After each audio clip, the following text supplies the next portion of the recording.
کہ بندے پر فرض ہے کہ وہ صرف اللہ رب العالمین کی عبادت کرے اور دین کو اس کے لیے خالص کر کے کرے۔ تو عبادت سے متعلق تو بہت ساری باتیں آ چکی ہیں، لیکن عبادت کی دو قسمیں ہیں، ایک قسم ہے عام اور ایک قسم ہے خاص۔ عام کا مطلب یہ ہے کہ بندہ اللہ رب العالمین کی عبادت کرے اور اس طریقے سے کرے جس طریقے سے شریعت نے ہم کو حکم دیا ہے، اور کرتے وقت دل میں اللہ کی محبت ہو اور اللہ کا احترام ہو۔ اسی طرح سے جن کاموں سے اللہ نے منع کیا ہے آدمی ان کاموں سے بچے، تو بچتے وقت دل میں اللہ سے محبت ہو اور اللہ رب العالمین کا احترام ہو۔ یہ عام معنی ہے۔ خاص معنی یہ ہے جیسا کہ علامہ ابن تیمیہ رحمہ اللہ نے اور دیگر ماہرین فن نے بیان کیا ہے، علامہ ابن تیمیہ رحمہ اللہ کی زبان میں یہ کہا جا سکتا ہے کہ العبادہ یا اسم جامع لکل ما يحب اللہ یرضاه يحبه یرضاه من الاقوال والاعمال الظاہرہ الباطنہ۔ اس کا مطلب یہ ہوا کہ ہم جو بھی کہتے ہیں یا جو کام کرتے ہیں اس کا تعلق چاہے ظاہر سے ہو یا باطن سے، اگر اس سے اللہ خوش ہوتا ہے یا اللہ اس کو پسند کرتا ہے تو ان ساری چیزوں کو عبادت کہا جائے گا۔ جیسے ہم اللہ سے ڈرتے ہیں، اللہ پر توکل کرتے ہیں، دل میں صحیح عقیدہ رکھتے ہیں اللہ رب العالمین کے بارے میں، نبی آخر صلی اللہ علیہ وسلم کے بارے میں اور پورے اسلام کے بارے میں، تو یہ ساری کی ساری چیزیں عبادت ہی کا حصہ ہوتی ہیں۔ اسی طرح سے عبادت کی مزید دو قسمیں ہیں، ایک عبادت ہے کونیہ اور ایک ہے عبادت شرعیہ۔ تو عبادت کونیہ کا مطلب یہ ہے کہ اللہ تعالیٰ نے جو پوری کائنات کو پیدا کیا ہے اور اس کائنات کو چلا رہا ہے، تو پوری کائنات اور اس پر موجود ساری مخلوقات اللہ رب العالمین کا جو اصول ہے اس کے تابع ہے۔ کوئی بھی مخلوق چاہ کر کے بھی اللہ کی مخالفت نہیں کر سکتا۔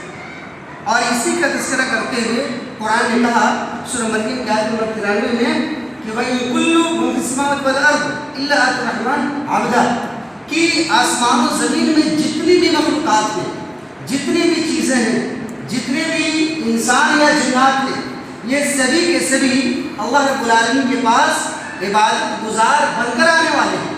آپ خود سوچیں کہ دنیا کا کون ایسا انسان ہے جو سورج کی حقیقت کا انکار کرتے ہیں؟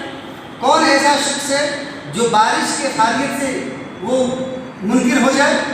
تو یہ ساری کی ساری چیزیں آدمی جو مانتا ہے اور اللہ اور جب سورج کی روشنی ہوتی ہے، بارش ہوتی ہے، تو وہ شکر گزار ہوتا ہے یا کم از کم اس کو پسند کرتا ہے یا خاموش رہتا ہے۔ تو کبھی ایسا ہوتا ہے کہ اس کا یہ عمل قابل تعریف بن جاتا ہے اور کبھی ایسا ہوتا ہے کہ اس کی تعریف نہیں کی جاتی ہے۔ تو یہ بھی اللہ رب العالمین کی عبادت ہے۔ اور ایک ہے عبادت شرعیہ۔ اس کا مطلب یہ ہوتا ہے کہ اسلام نے جن چیزوں کے کرنے کا حکم دیا ہے، آدمی ان چیزوں کو شریعت کے مطابق بجا لائے۔ اگر کسی کام سے منع کیا گیا ہے تو پورے طور پر بچ جائے، اور حکم جو دیا گیا ہے تو ان کاموں کو شریعت کے مطابق انجام دے۔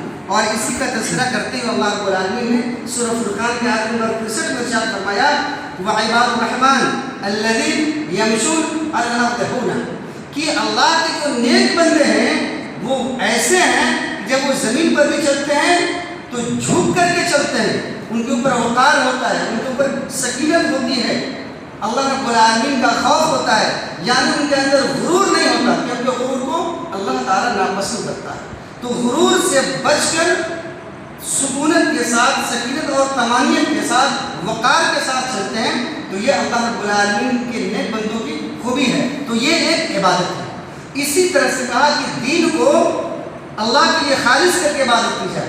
اس کا مطلب یہ ہے کہ عبادت کی جتنی بھی شکلیں بنتی ہیں ان سب کو اللہ ہی کے لیے کرنا ہے، اور کسی بھی شکل کو غیر اللہ کے لیے نہیں کر سکتے۔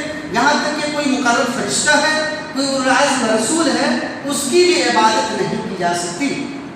اور دین کو صرف اللہ کے لیے کرنے کا مطلب یہ ہے کہ آدمی اللہ رب العالمین سے جتنی محبت کرتا ہے اتنی محبت بھی غیر اللہ کے لیے نہیں کر سکتا۔ اسی کے ساتھ ساتھ آگے کا جملہ ہے کہ آدمی شرک نہ کرے، شرک سے بچنا پورے طور پر ہر مسلمان کے لیے فرض ہے۔ تو شرک پر بات ہو چکی ہے، بس اس کی قسم کو ہم آپ سمجھ لیں۔ شرک کی دو قسمیں ہیں، ایک ہے شرک اکبر۔ شرک اکبر کا مطلب یہ ہے کہ جن کاموں کو عبادت کے طور پر اللہ کے لیے ہم کرتے ہیں، ان میں سے کوئی بھی کام غیر اللہ کے لیے نہیں کر سکتے، اور وہ کام اگر ہم غیر اللہ کے لیے کرتے ہیں تو وہ ہمارا عمل ہم کو دین سے نکال دے گا۔ تو ہر وہ شرک جو انسان کو دین سے باہر کر دے اس کو شرک اکبر کہا جاتا ہے۔ جیسے بہت ساری چیزیں، مثال کے طور پر اگر کوئی مسلمان مزار پہ جاتا ہے، وہاں پر وہ جانور یا مرغا ذبح کرتا ہے تو یہ شرک اکبر ہے۔ اگر وہ اللہ کو چھوڑ کر کے مصیبت کے وقت کسی ولی کو، کسی پیر کو یا کسی جن کو یا کسی فرشتے کو پکارتا ہے تو یہ بھی شرک اکبر ہے۔ اگر آدمی نظر و نیاز مانتا ہے غیر اللہ کے نام سے یا قربانی کرتا ہے غیر اللہ کے نام سے، تو یہ کبھی مدد مانگتا ہے غیر اللہ سے مصیبت کے وقت اللہ کو چھوڑ کر کے، تو یہ ساری کی ساری چیزیں شرک اکبر کہلائیں۔ اور شرک اصغر کا مطلب یہ ہے کہ آدمی جو کرتا ہے وہ گناہ تو ہے لیکن وہ دین سے باہر نہیں ہوتا ہے، اسلام سے باہر نہیں ہوتا ہے۔ جیسے آدمی غیر اللہ کی قسم کھا لے۔ میں نے ایک موقع سے کہا تھا کہ قرآن بھی یہ اللہ کی صفت ہے، تو جو قرآن پر ہاتھ رکھ کر کے قسم کھاتے ہیں یا لفظ قرآن جو مصحف ہے اس کی قسم کھاتے ہیں تو یہ بھی صحیح نہیں ہے۔ اللہ نے باز رحمہ اللہ نے اس کو بدعت قرار دیا ہے۔ ہاں، قرآن یا اللہ کا کلام چونکہ اللہ کی صفت ہے تو قرآن کی اس معنی میں یا اللہ کی کسی بھی صفت کی قسم کھائی جا سکتی ہے اور یہ بالکل جائز ہے۔ اسی طرح سے غیر اللہ کی قسم کھانا یہ شرک اصغر ہے۔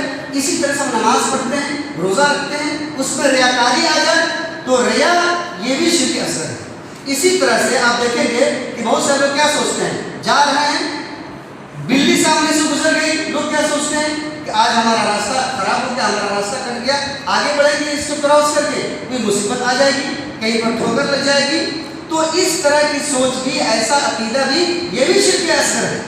اسی طرح سے لوگ کیا سوچتے ہیں، پرندہ ہے، کوا ہے، بول دیا کوئی مصیبت آ جائے گی، اس طرح کی سوچ بھی یہ شرک اصغر ہے۔ یا ہم کوئی دکان چلاتے ہیں، ہم کیا سوچتے ہیں کہ اس دکان ہی سے ہمارا گھر چلتا ہے۔ یعنی دیکھیے دنیاوی جو سبب ہے اس کا استعمال کرنا الگ چیز ہے، اس پر اعتماد اس طرح سے کرنا کہ آدمی کے مسائل کو حل ہونے میں اس کو آدمی مؤثر سمجھ لے، یہ بھی شرک اصغر ہے۔ مثال کے طور پر دکان ہم چلاتے ہیں، اس سے ہمارا گھر چلتا ہے، اگر ہمارا دکان نہیں ہوتا ہمارا پریوار نہیں چلتا۔ لوگ اس طرح کی بات سوچتے ہیں، ہمارے پاس پیسے تھے، ہم نے خوب پیسے خرچ کیے، علاج کرائے، ہمارا بچہ بچ گیا، اگر ہمارے پاس پیسے نہ ہوتے تو ہمارا بچہ مر جاتا۔ تو اس پیسے کو یا اس دوا کو یا اس ڈاکٹر کو اس طرح سے سمجھنا کہ اس کا اثر ہے بچے کو ٹھیک ہونے میں، بیماری سے شفا ملنے میں، تو یہ بھی شرک اصغر ہے۔ ہاں، سبب کو سبب ماننا ہے، شفا اللہ کی طرف سے ملی ہے، دکان ہم چلاتے ہیں کہ ذریعہ ہے، لیکن ہمارے گھر کو اللہ چلاتا ہے، تو اللہ چلاتا ہے اور اللہ شفا دیتا ہے۔ اگر اس کو مائنس کر دیں اور باقی چیزوں کو مؤثر مان لیں تو یہ بھی شرک اصغر کہا جاتا ہے۔